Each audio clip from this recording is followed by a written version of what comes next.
Rectangle perimeter and length అనేది క్వశ్చన్లో 5:2 ఇచ్చాడు. అయితే క్వశ్చన్లో రెక్టాంగిల్ ఏరియా కూడా 16 సెంటీమీటర్ ఇచ్చాడు.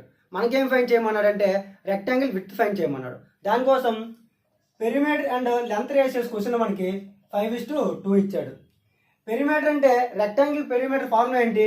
2 × L+B. సో పెరిమీటర్ ప్లేస్లో 2 × L+Bని వేసుకుంటాం. By L = 5/2. సో ఇప్పుడు క్రాస్ మల్టిప్లికేషన్ చేసుకుంటే 2 × L 2L, 2 × B 2B. So 2L × 2 అనేది 4L ప్లస్ 2B × 2 అనేది 4B ఈక్వల్ టు 5 × L అనేది 5L. సో L ఒక వైపు B ఒక తీసుకుంటే 4B = 1L. 5L నుంచి 4L తీస్తే 1L. సో L/B రేషియోస్ అనేవి మనకి 4/1 వస్తుంది. అంటే L అనేది 4 పార్ట్స్ ఉంటుంది, B అనేది 1 పార్ట్ ఉంటుంది. ఇవి ఎగ్జాక్ట్ వాల్యూ కాదు, జస్ట్ రేషియోసే.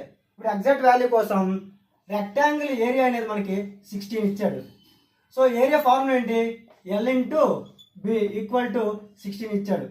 L అంటే మనకి 4 ఉంది, ఎగ్జాక్ట్ వాల్యూ కాదు కాబట్టి దీన్ని 4K అనుకుంటాం.